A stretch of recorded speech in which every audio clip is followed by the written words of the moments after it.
Le mot grec, mathématique, signifie les choses qu'on enseigne, connaître, apprendre. Avant les Grecs, un peu de Babylone, un peu d'Égypte. Entre les Grecs et nous, des traducteurs, des transmetteurs du savoir grec, oubliés pendant près de 1000 ans. Cela, c'est ce que racontent nos manuels d'histoire. Ce discours n'est pas celui tenu par les Chinois, par les Indiens ou par les Arabes. Qu'en est-il ?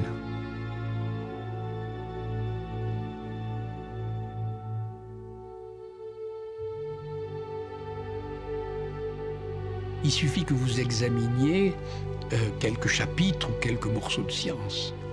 Et là, vous vous apercevez par exemple que le chiffre est indien, que l'algorithme est arabe, que le papier date de l'époque perse et syriaque, et que la boussole est chinoise.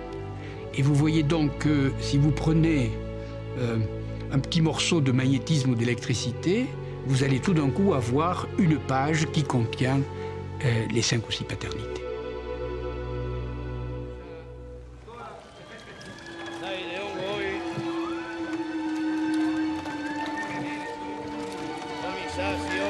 L'histoire depuis la nuit des temps relate des voyages de savants, le voyage par exemple des mages derrière l'étoile pour la naissance de Jésus-Christ, le voyage des savants grecs, le voyage des explorateurs. Un certain Pythéas de Marseille part de Marseille, reconnaît l'île d'Ouessant et va jusque vers la Finlande, le voyage d'Ulysse, le voyage de Gilgamesh, mais aussi beaucoup plus récemment le voyage de Darwin avec le Beagle, le voyage de tous les naturalistes dans les Andes ou dans l'Himalaya, le voyage de tous les explorateurs, les voyages racontés par Jules Verne au XIXe siècle, bien entendu, le voyage de Marco Polo qui résume la totalité de ses voyages.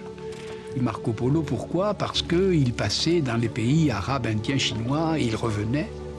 Et donc il traversait par la route de la soie ou une route équivalente l'ensemble des pays où justement toutes ces sciences se sont formées, qui par la suite ont donné lieu à ce que nous appelons aujourd'hui la science universelle.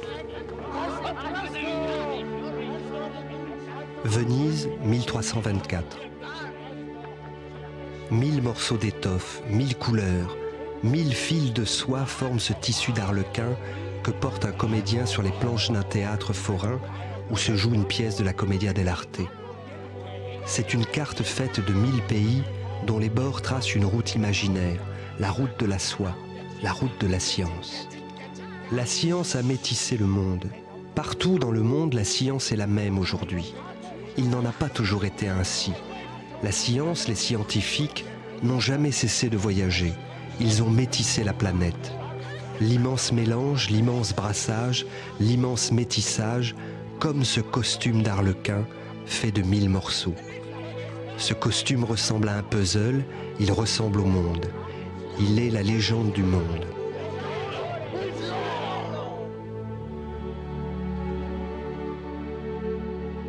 La pièce qui va se jouer, celle annoncée par l'Arlequin, est l'histoire d'un marchand de mensonges. C'est ce que crie l'Arlequin aux passants, un marchand, un tissu de mensonges, un conte, une légende, Marco Polo.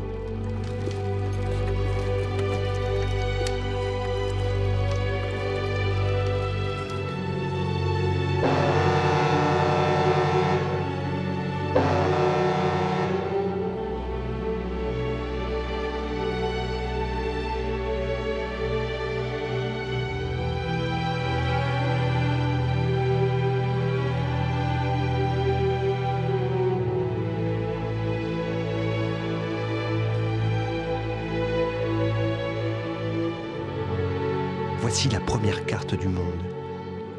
L'Amérique est à l'extrême droite, l'Europe à l'extrême gauche. Les noms de villes, de fleuves, d'océans, de pays sont écrits en caractères chinois. Ce qui est au centre de la carte, c'est la Chine, l'empire du milieu, la Chine millénaire, la Chine qui a tout inventé, dans le passé le plus lointain des hommes, la boussole, la poudre à canon pour les inventions les plus légendaires, mais aussi l'astronomie, la médecine, les mathématiques, civilisation du fleuve jaune. Les terres et les mers ont glissé, le centre s'est légèrement déplacé, le continent indien est au centre.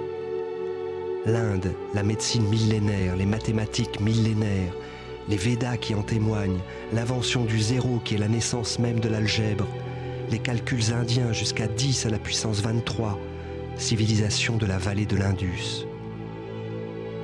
Les cartes se déplacent et avec elles le centre du savoir. Où est le centre? Où est le centre du savoir? En Chine, en Inde, quelque part en Perse, en Arabie, dans l'actuel Ouzbékistan? Au centre de la carte, l'Iran actuel. C'est le monde arabo-islamique. Il va de Tolède en Espagne jusqu'à Lahore, au nord de l'Inde. Les Arabes inventent l'algèbre, la numérotation, rédigent les tables tolédanes, connaissent l'orbite de Mercure, mais aussi le nombre pi jusqu'à la 16e décimale, et la médecine, et la chirurgie, et la physique, civilisation du Tigre, de l'Euphrate, de l'Amou Daria.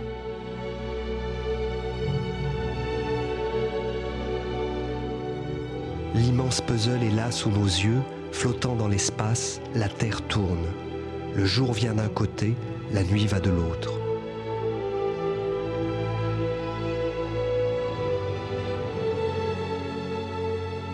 Du sud-ouest du Yémen au nord-est de la Mandchourie, de la mer Rouge aux sources du fleuve Amour, la route de la science emprunte la route de la soie, celle de Marco Polo. Du royaume de Saba à l'empire mandchou, voici le voyage qui nous emmène d'Arabie en Inde, puis en Chine. Le voilà le voyage qui raconte la légende des sciences. Il faut traverser l'Arabie et remonter le cours du temps, le cours des terres, prendre la route qui part vers Bagdad. Là nous arrivons à une bifurcation. La fourche va vers l'Occident d'un côté, vers l'Orient de l'autre. Nous partons vers le soleil levant, voici Ispahan.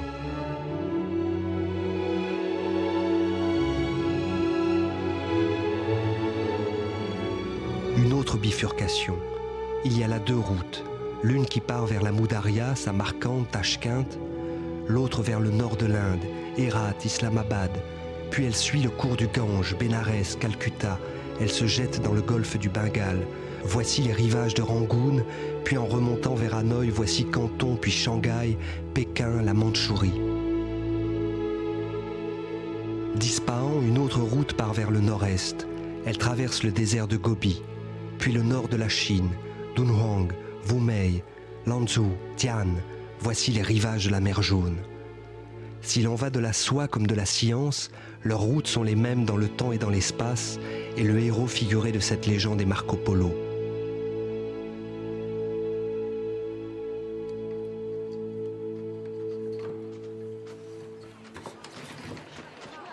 Voici une usine dans la banlieue d'Hangzhou, au sud de Shanghai. Des milliers de petites boules blanches feutrées glissent le long de plans inclinés, sous le regard attentif de dizaines d'ouvrières chinoises. Des cocons de verre à soie. Ils se déroulent pour former des fils qui courent sur des métiers à tisser, entrant et sortant dans des bacs de couleurs, des fils de soie. Ils se mélangent, matières et couleurs deviennent tissus, soieries. Le livre de Marco Polo s'ouvre sur une légende, le devisement du monde, ou le livre des merveilles. Première carte, première légende, le Cathay, Marco Polo, la Chine. Le jour se lève sur l'empire du milieu, sur cette arête de pierre que l'on voit depuis l'espace distinctement, comme les chaînes de l'Himalaya ou de la cordillère des Andes. C'est la muraille de Chine.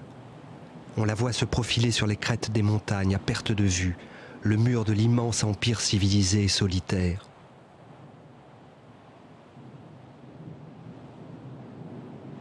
Le plus ancien pont à arches segmentaires connu dans l'histoire de toutes les civilisations est chinois. Le pont Anji de Lichun, à Zhaodian, dans la province de Hebei. Nous sommes en 610 après Jésus-Christ.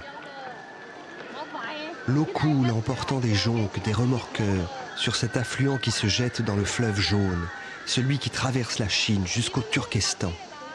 L'eau, les canaux, l'hydraulique a toujours préoccupé les Chinois qui voulaient irriguer les terres sèches du nord et du nord-ouest de la Chine. En suivant les embarcations le long du fleuve, nous arrivons à une écluse. Les portes s'ouvrent et laissent passer l'eau, d'un niveau à un autre, de bas en haut, de haut en bas. Les Chinois ont inventé l'écluse.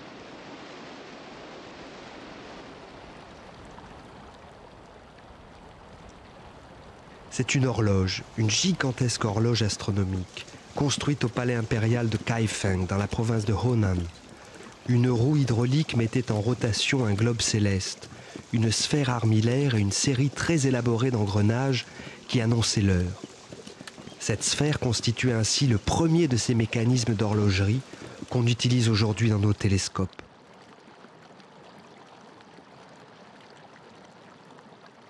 C'est une carte du ciel. Les étoiles y sont reliées par des traits qui forment des dessins, des constellations. Elle date de l'an 1000.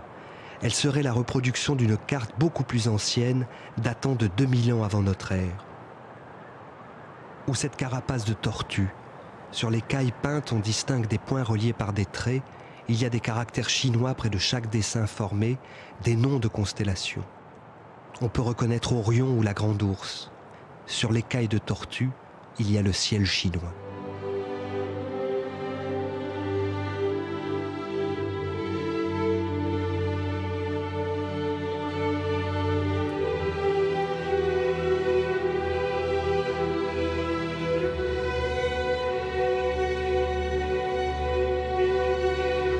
L'observation précise et inlassable est une pierre angulaire de la science. Les Chinois compilaient, notaient tous les événements qu'ils observaient dans le ciel, catalogue d'étoiles, de comètes, d'éclipses, de nébuleuses, de novas, longue liste d'objets célestes nommés de cette écriture verticale qui semble vouloir relier le ciel et la terre.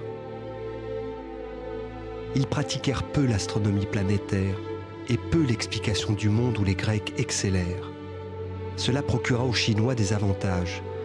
Ils ne se laissèrent jamais séduire par le cercle en tant que figure géométrique et ne furent donc jamais prisonniers des sphères concentriques comme ce fut le cas pour l'Occident jusqu'à Kepler.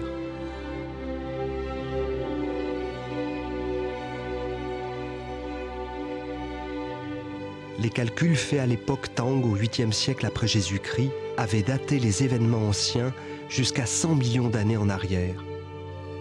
L'astronome Yi Xing, vers 724 après Jésus-Christ, fait remonter la date de la première conjonction astronomique observée à 96 961 740 années.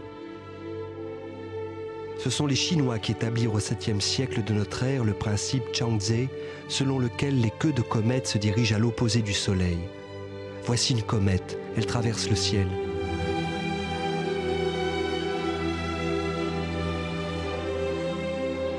Voici des gravures qui montrent un voyage, une expédition, dirigée par l'astronome du roi Nangongwei au 8e siècle de notre ère. L'étude d'un arc de méridien, mesure géodésique couvrant une ligne de près de 2500 km s'étendant de l'Indochine jusqu'aux frontières de la Mongolie. Une route traverse cet arc de méridien, la route de la soie, la route prise par Marco Polo.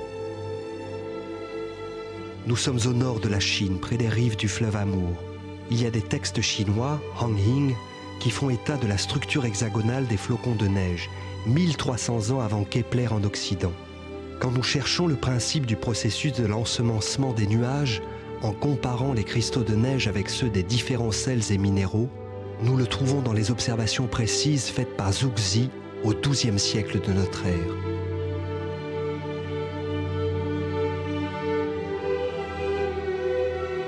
Voici une centrale nucléaire. Voici la chambre des machines d'un sous-marin. Ce sont des laboratoires scientifiques.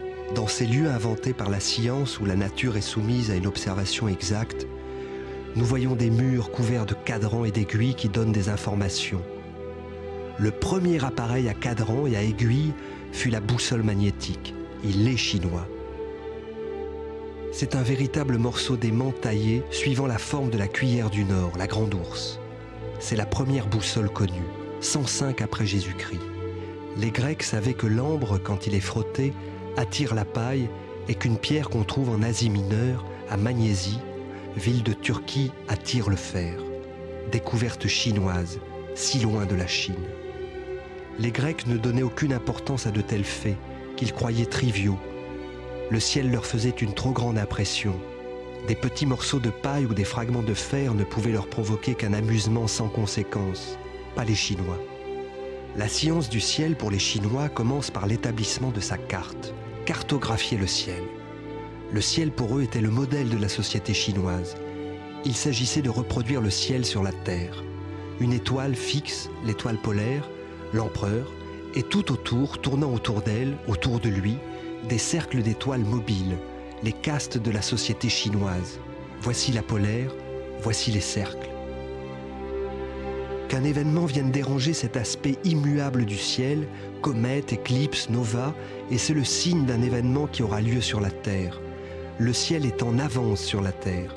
L'observer nuit après nuit, c'est connaître l'avenir du monde, c'est connaître l'avenir de la Chine.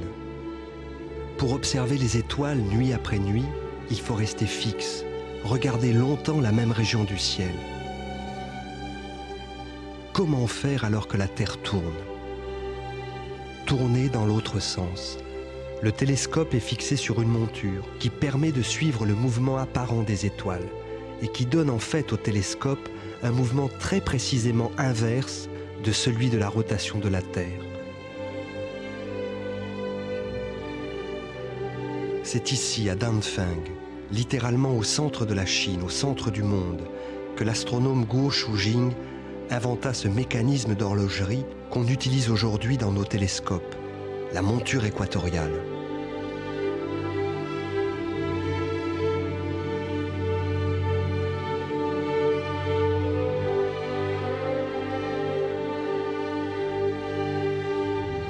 La nuit vient sur l'observatoire de la montagne pourpre à Nankin. On reconnaît la Grande Ourse. La Grande Ourse, non. Nous sommes en Chine, et pour les Chinois, cette constellation a la forme d'une cuillère, la cuillère du Nord. Le manche de la cuillère indique le Sud.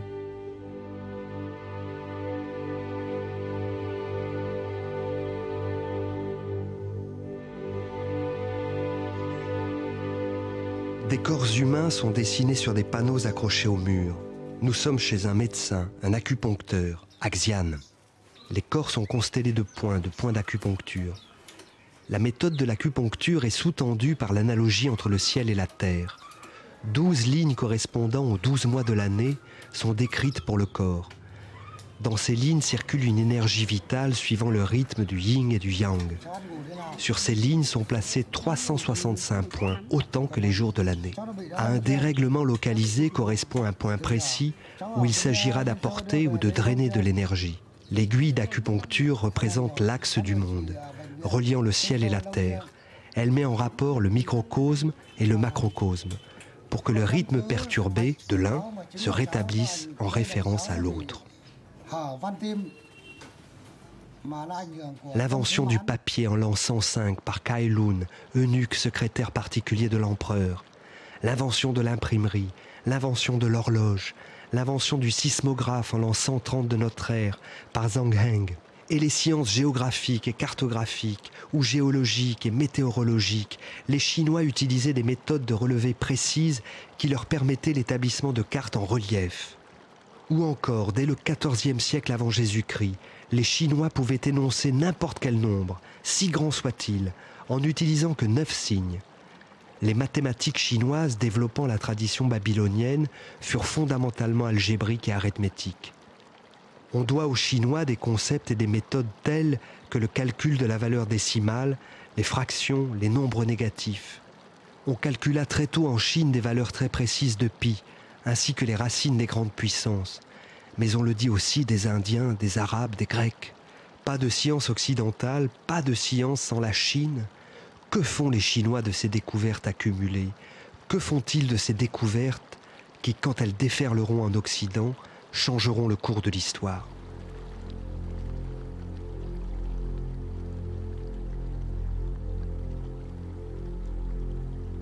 Il faut imaginer, par exemple, ou représenter les grands fleuves du Grand Nord, comme le Mackenzie en Alaska ou l'Amour en Sibérie.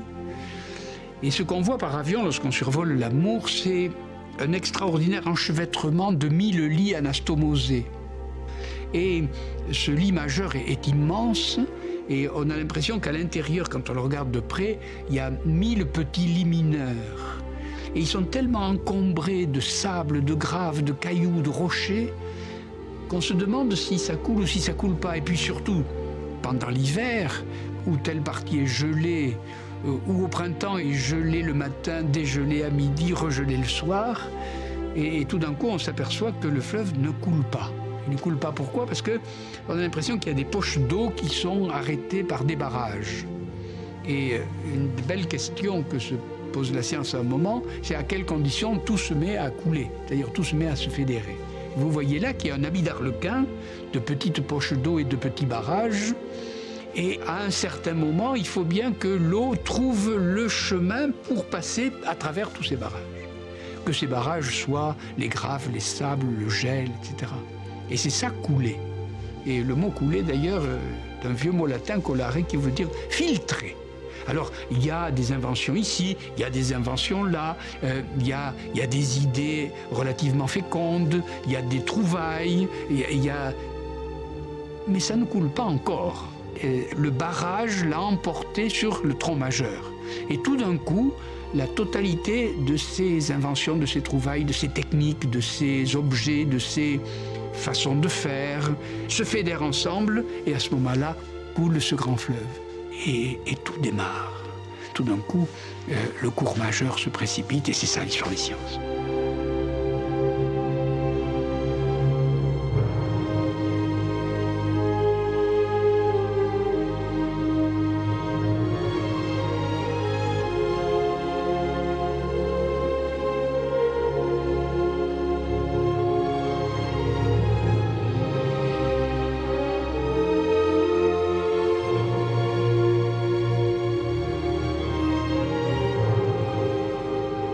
Voici une nouvelle carte, le continent indien.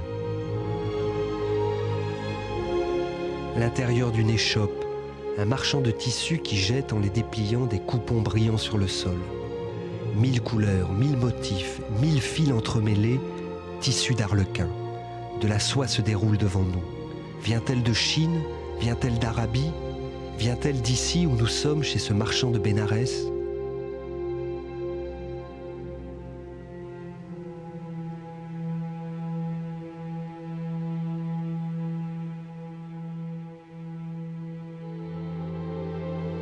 Bénarès, XIIe siècle. Le soleil se lève sur le Gange. C'est un petit problème d'arithmétique tiré de la Lilavati, littéralement la gracieuse, l'arithmétique, de Bhaskara, mathématicien indien du XIIe siècle. D'un essaim d'abeilles, 1/5 des abeilles sont venues vers une fleur de lotus et 1/3 vers une fleur de bananier. Un nombre égal à 3 fois la différence entre ces deux chiffres. Ô belle aux yeux de gazelle, à voler vers un arbre kodaga à l'écorce amère, succédanée de quinquina. Une autre enfin se balançant erre çà et là dans les airs, attirée en même temps par le délicieux parfum du jasmin et du pandanus. Dis-moi, ô ma charmante, quel est le nombre des abeilles? Appelons X le nombre des abeilles. X égale X sur 5 plus X sur 3 plus 3X fois 1 sur 3 moins 1 sur 5 plus 1. En réduisant les fractions à un dénominateur commun, on obtient X égale 3X sur 15 plus 5X sur 15 plus 3X fois 5 sur 15 moins 3 sur 15 plus 1. X égale donc 15. Bhaskara compare sa Lilavati, sa gracieuse, son arithmétique, à une femme parée de toutes les beautés de la yati, mot qui signifie à la fois un noble lignage et aussi la réduction des fractions au dénominateur commun. L'algèbre indienne.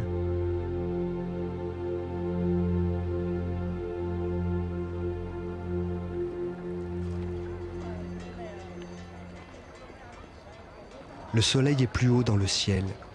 On distingue mieux les embarcations sur le Gange. On entend une rumeur, des prières chantées, diffusées par des haut-parleurs.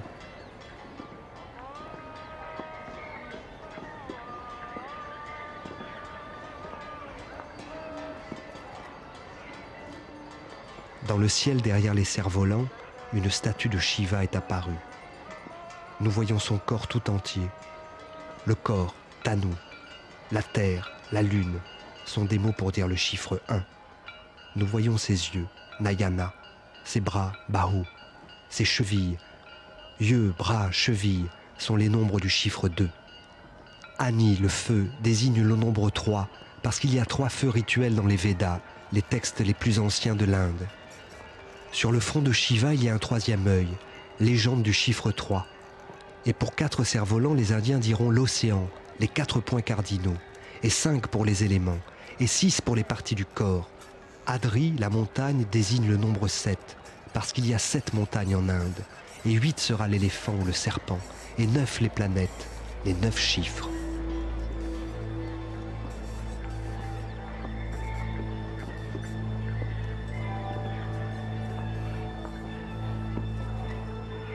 Il fait nuit sur Bénarès. Les feux qui brûlent les morts s'allument sur les bords du Gange. Il n'y a pas de mot pour dire zéro en sanskrit. D'autres mots peuvent le désigner, comme ciel ou espace, ou vide ou point. C'est un point qui est tracé pour le zéro dans les plus anciennes inscriptions indiennes. Le zéro est une invention indienne. Mais quel zéro ? Il y a plusieurs zéros. Il y a l'ensemble vide, il y a le zéro de l'arithmétique, il y a le zéro qui est représenté avec le système des coordonnées, ainsi de suite. Et par conséquent, il faut toujours penser qu'une invention ne se réduit pas à un objet. Que cet objet soit un mot, un concept ou un objet construit comme la boussole. Non. Il faut qu'autour de cet objet, il y ait une théorie qui supporte cet objet, une vision du monde qui supporte cet objet. Et d'une certaine manière, lorsque nous avons reçu la boussole, lorsqu'elle s'installe dans le système occidental, c'est plus déjà le même objet. C'est plus déjà la même boussole. C'est plus déjà le même zéro. Parce qu'au cours de l'histoire, la chose change, l'observation change, les hommes changent, les sociétés changent. Et d'une certaine manière, l'histoire consiste à bien comprendre que ce n'est pas le même objet.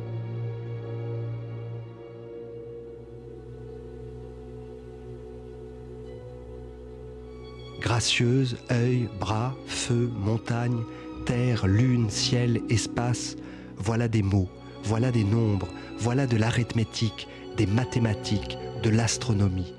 Pas de chiffres, pas de graphiques dans la science indienne, mais des images littéraires, des métaphores, un jeu illimité de synonymies qui caractérise la langue sanskrite, de la poésie, dirions-nous en Occident.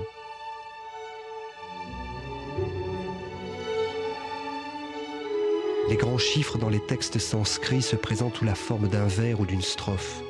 Dans les Siddhanta, chez Aryabhata, le sinus et le cosinus sont mentionnés autour du 5e siècle de notre ère. Les grands nombres ou les tables trigonométriques, connus très tôt par les Indiens, ces grands nombres s'y expriment sous la forme de jeux de mots ou d'aphorismes. Chez les Indiens, les chiffres sont une légende, les mots sont des chiffres. Et le mot sutra, qui désigne au sens premier un style ou un aphorisme, il signifie aussi une règle. Quand ils ne sont pas grands, quand ils ne sont pas dans une strophe ou un vers, les chiffres indiens s'écrivent de la façon la plus simple du monde, de cette façon qu'a le monde entier de les écrire. 1, 2, 3, 4, 5, 6, 7, 8, 9 et 0. Le système décimal. Ces chiffres que nous avons vus chinois, que l'on dit arabes, sont indiens.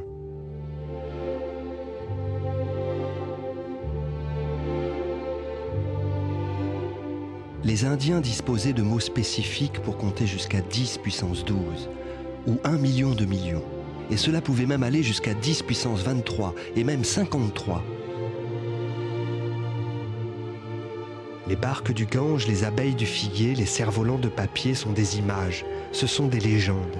Ce sont les légendes pour l'algèbre, pour la trigonométrie, pour le zéro, pour l'arithmétique.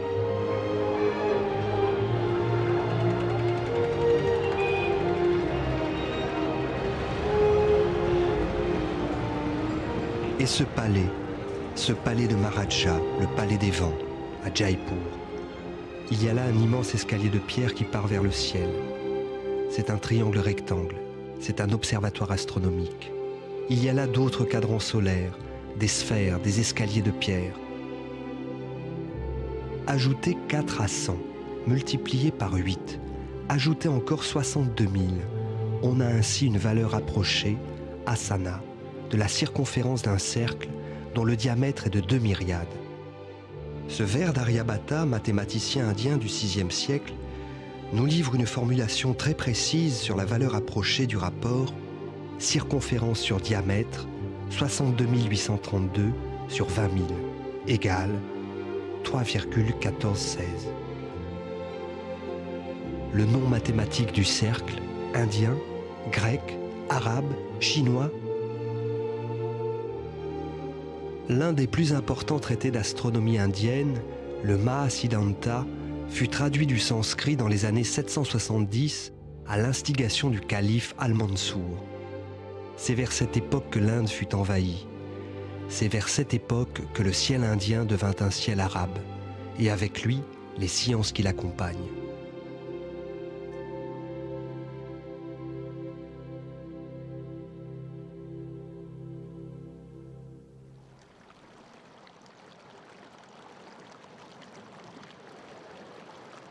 Voici l'Indus qui traverse toute l'Inde.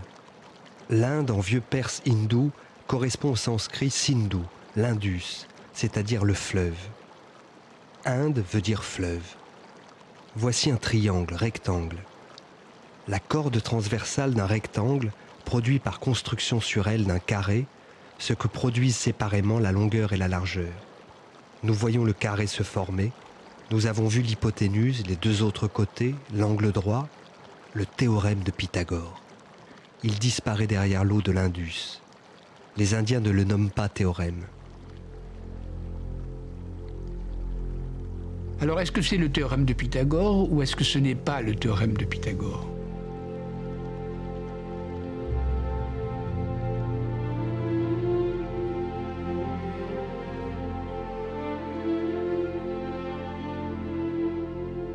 Ce théorème-là, il est découvert parce qu'il y avait des théorèmes avant lui.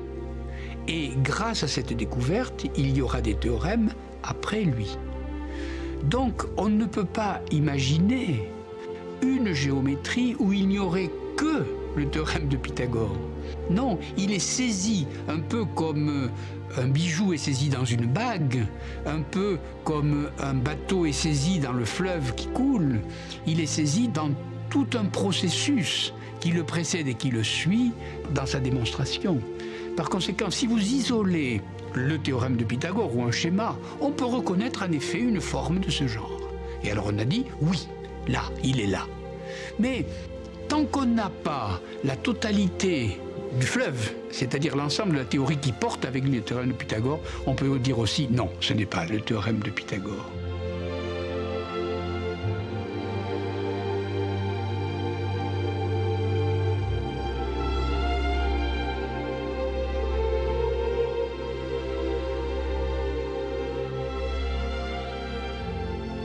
C'est une autre carte, une autre légende, un autre monde. Son centre, l'Arabie, la Turquie, l'Iran, l'Ouzbékistan, le Pakistan, le monde arabo-islamique. Zénith et Nadir, mots arabes qui nous disent le haut et le bas du ciel, le haut et le bas du monde.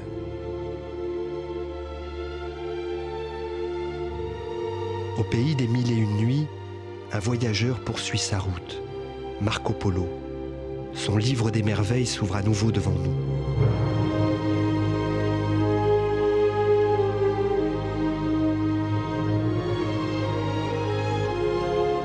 Les Arabes, fils du désert, dont les maisons sont faites de sable et d'étoiles.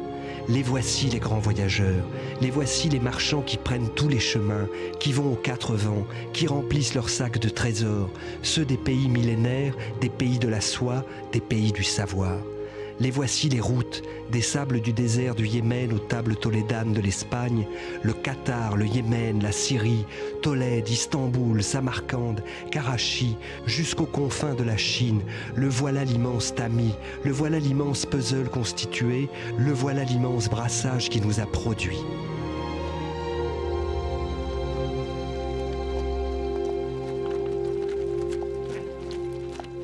Les Arabes, intermédiaires entre l'Orient et l'Occident, les Arabes marchands d'épices, de soieries, de connaissances, grecques, indiennes, chinoises.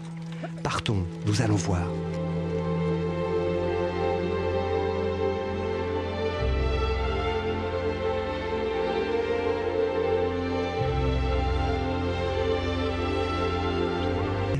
Le ciel parle la langue de ces caravaniers endormis sous les larges tissus qui les séparent des étoiles. Le ciel, arabe,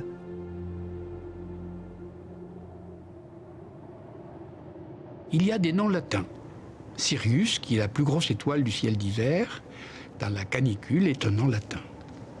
Arcturus, qui se trouve à la queue de la grande ourse, est un nom grec. Mais si vous regardez à l'aube de ce ciel d'été, Orion se lever, vous allez avoir Rigel et Bételgeuse, qui sont des noms arabes. Et par conséquent, le ciel, dans sa nomination, parle plusieurs langues. Et il métisse plusieurs langues et plusieurs cultures et plusieurs religions. Il parle latin, il parle grec, il parle arabe. Et si vous passiez dans l'hémisphère sud, il en serait de même, puisque Fomalhaut, qui est la première étoile qui apparaît à l'horizon quand on a passé l'équateur, c'est encore un nom arabe. Le ciel est métis, et le ciel est une très bonne image des sciences. C'est-à-dire, bien voilà, les langues et les cultures sont fédérées dans une même observation commune. De la même façon qu'en astronomie, les noms des étoiles sont de diverses langues, les noms des disciplines sont de diverses langues. Géométrie est grecque, algorithme ou algèbre sont arabes.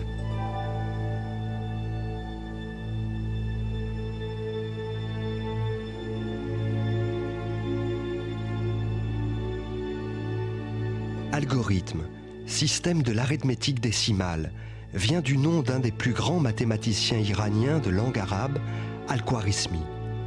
C'est lui qui écrivit le premier traité d'algèbre, emprunté aux hindous, mais rendu clair et accessible. Il intitula son ouvrage « Hisab al-Jabr wal-Muqabala », ce qui signifie « l'art de faire que deux inconnus soient égales à une grandeur connue ». Le terme algèbre vient directement d'al-Jabr, littéralement « réunion de parties séparées ». Il signifie aussi « celui qui réduit des fractures ». Nos chiffres arabes sont dits indiens chez les Arabes. 0 se dit chiffre en arabe, sifr, littéralement objet vide. Traduit en latin, il prendra le nom de vent, zéphyr. Zéphiro deviendra 0. Voici une carte du monde. L'empire byzantin va de la Grèce à l'Égypte, couvrant tout le croissant fertile, et vers l'est, l'empire perse qui va jusqu'en Inde. Vers 630 de notre ère, un peuple parti du désert d'Arabie se met à remplir les terres, vers l'ouest jusqu'en Espagne, vers l'est jusqu'en Inde et au-delà.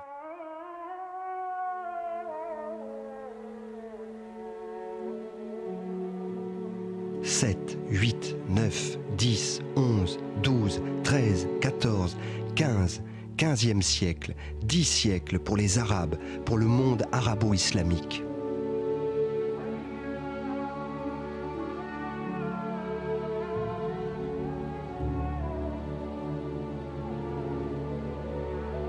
L'un des plus célèbres de ses traducteurs était Hunayn. Ses travaux furent à ce point appréciés que le calife lui versait une somme d'un poids équivalent à celui des livres qu'il avait traduits. Ainsi, un flot immense de traductions se mit à couler. Grec, syriaque, persan, hindou. Traduire, rassembler, brasser le savoir. C'est ce que firent les Arabes. Ils créèrent des centres d'études, académies, bibliothèques, lieux d'échange et de traduction. Ces centres s'appelaient Maisons de la Sagesse.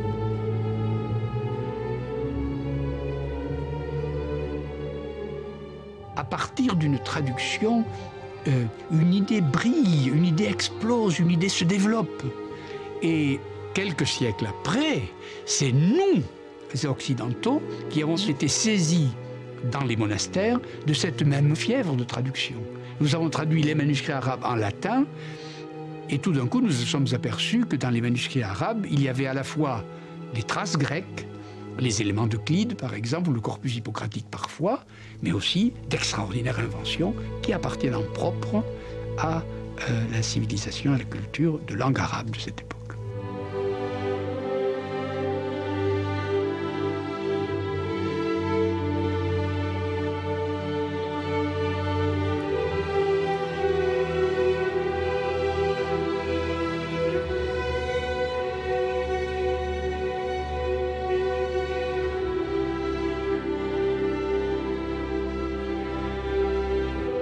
dans le très haut Moyen-Âge, vers le 5e, 6e siècle après Jésus-Christ, à la fermeture de l'école d'Athènes par Proclus, qui était un commentateur d'Euclide, on assiste à un grand voyage de tous les savants grecs vers l'Est. On a l'impression qu'au moment de la décadence de la civilisation grecque, il y a une sorte de, comme on dit maintenant, une fuite des cerveaux. Et partant vers l'Est, ils vont vers ce qu'on appelle maintenant le Moyen-Orient, ils vont jusqu'à Bagdad. Et là, se fait une rencontre tout à fait extraordinaire, et Bagdad est en effet un centre absolument étincelant pendant 2 siècles. Pourquoi? Parce que là se rencontrent les Grecs sur le vieux chemin de la conquête d'Alexandre, puisqu'Alexandre est déjà passé là et laisse beaucoup de traces, y compris scientifiques. Ensuite, avec les Perses, parce qu'il y a là un vieux fond de sciences perses. Et ensuite, venant de l'Est, tout l'apport de la civilisation indienne. Et tout d'un coup, à Bagdad, métissage extraordinaire entre la science grecque, la science perse et la science hindoue. Et ce métissage dure 1 siècle et demi, pas plus. Pourquoi? Parce que quelques années après, quelques dizaines d'années après, arrive le flot immense de la conquête arabe. 4e métissage, la science arabe va arriver là. Des peuples issus des Bédouins du désert, petites tribus peu importantes au début de l'hégire, a une explosion extraordinaire et va occuper tout l'ancien monde habité de l'Antiquité.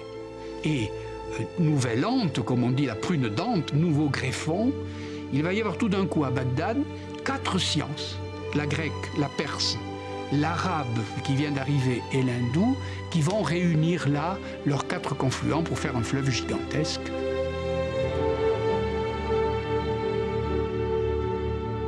La science, c'est un fleuve, un véritable fleuve. Si vous remontez dans les affluents, vous allez, si vous prenez la Garonne ou la Loire, pour la Garonne, vous allez remonter à un affluent des Pyrénées dans telle vallée, à un affluent qui monte dans le Massif central, sur telle montagne. Et en effet, cette eau ou ce flot vient bien des Pyrénées, du Massif central, de telle vallée, etc. Mais elle devient scientifique dans le cours majeur, c'est-à-dire c'est le cours, c'est le flot, la science. C'est cette histoire-là qui est l'histoire des sciences. Alors on peut donner de cela des exemples, en particulier en astronomie. À Bagdad, on commence à reprendre les vieux textes sanscrits qui témoignent des observations des planètes. On reprend les vieux textes grecs qui témoignent de la même observation avec le fond perse, et tout d'un coup, les savants arabes vont refaire patiemment toutes les observations astronomiques. Et comment elles peuvent se préciser? Parce que les Indiens, qui sont de bons calculateurs, on pense qu'ils ont inventé réellement la trigonométrie, puisqu'ils utilisent le sinus de l'angle. Les Grecs l'avaient déjà presque approché. Donc à cet endroit-là, tout d'un coup, mathématiques, calcul, astronomie deviennent extraordinairement en progrès. Pourquoi? Parce qu'il y a le confluent de ces 4 langues, de ces 4 cultures, de ces 4 morceaux d'histoire.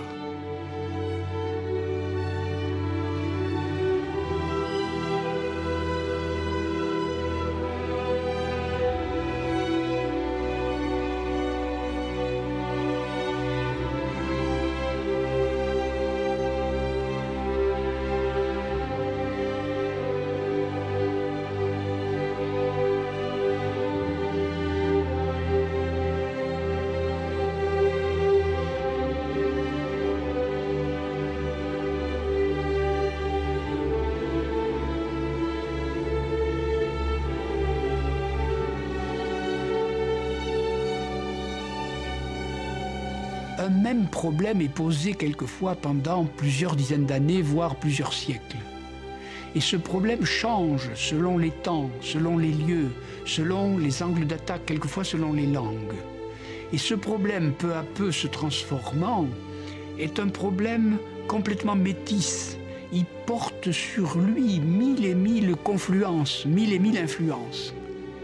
On peut comparer ce métissage à ce fameux manteau d'Arlequin qui est tout couturé avec des pièces de couleurs différentes et de tailles très différentes elles aussi.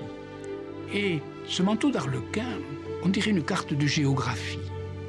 La carte de l'Europe avec le Portugal, l'Espagne, l'Italie, la France, l'Angleterre et l'Écosse. Vous voyez comment ces pièces peuvent être rapportées sur la carte de différentes couleurs. Si on fait la carte des cultures, si on fait la carte des langues, si on fait la carte des religions, si on fait la carte des usages ou des patois, on va avoir ce manteau d'Arlequin très juxtaposé. Mais dans la science, il en est différemment.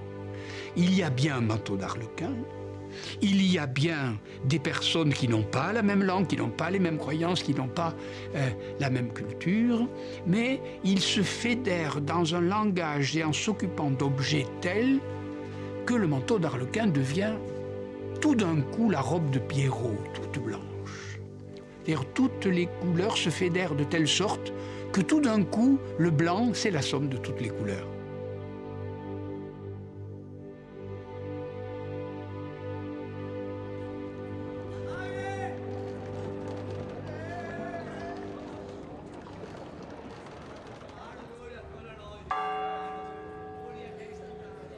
L'Europe a reçu le livre de Marco Polo avec enthousiasme. Mais les lecteurs croient plus à une amusante fiction qu'à une description de la réalité. Alors que ces gens croient que des alchimistes transforment les métaux en or, que des anges peuvent danser sur la pointe d'une épingle, que des monstres cracheurs de feu avalent les bateaux qui dépassent le disque de la Terre, ces mêmes gens n'imaginent pas qu'un empereur fut assez riche pour commander 10 000 chevaux blancs ni avoir du papier-monnaie.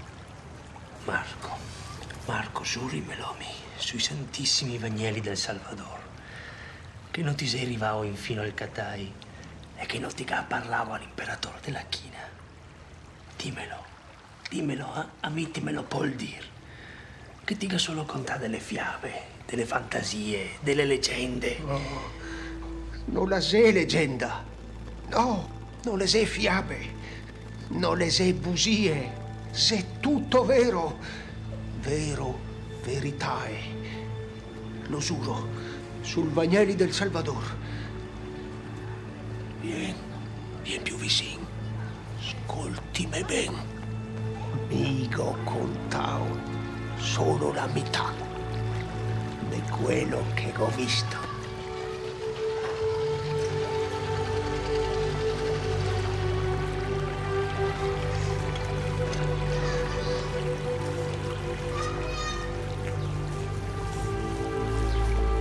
Ce voyageur merveilleux nous laisse en mourant un livre des merveilles. Un livre des merveilles si merveilleux que personne ne le croit. Et en mourant, il dit « Je n'ai pas raconté la moitié de ce que j'ai vu ». Ce livre des merveilles, c'est la science. La science, c'est le livre des merveilles. Mais il y a une autre merveille aujourd'hui qui vient de prendre date depuis quelques décennies et dans laquelle nous lisons tous les jours aujourd'hui. C'est cette espèce d'immense réseau de communication qui couvre la planète et qui fait que nous pouvons nous connecter à n'importe quelle bibliothèque et à n'importe quel serveur du monde entier. Et du coup, nous pouvons lire tous les livres. Nous avons chez nous le livre des merveilles, qui est le livre de tous les livres, qui est précisément cette connexion en temps réel que nous pouvons avoir avec la totalité des informations déposées dans divers centres. Et ce livre-là, nous pouvons le lire pourquoi? Eh bien parce que peut-être nous sommes arrivés à la fin des voyages. Autrefois, il fallait prendre son bâton de pèlerin et aller vers les centres du savoir. Il fallait que j'aille à Paris, qu'un autre aille à Stanford, qu'un autre, bien autrefois, aille à Pékin, Samarcande, Bagdad ou le Caire. Tandis que maintenant, le savoir vient à nous. Nous allions vers le savoir vient à nous. Et ça, c'est un voyage tout différent de tous les voyages dont nous avons raconté l'histoire. C'est pas l'homme qui se déplace, c'est le savoir qui se déplace vers l'homme. Et c'est maintenant une nouvelle manière de dire que tout apprentissage est un métissage, que toute pédagogie est un voyage, mais maintenant un nouveau voyage, que toute information est une rencontre, mais maintenant une nouvelle rencontre, que toute connaissance vient de l'autre, et que donc tout savoir devrait ressembler à l'amour.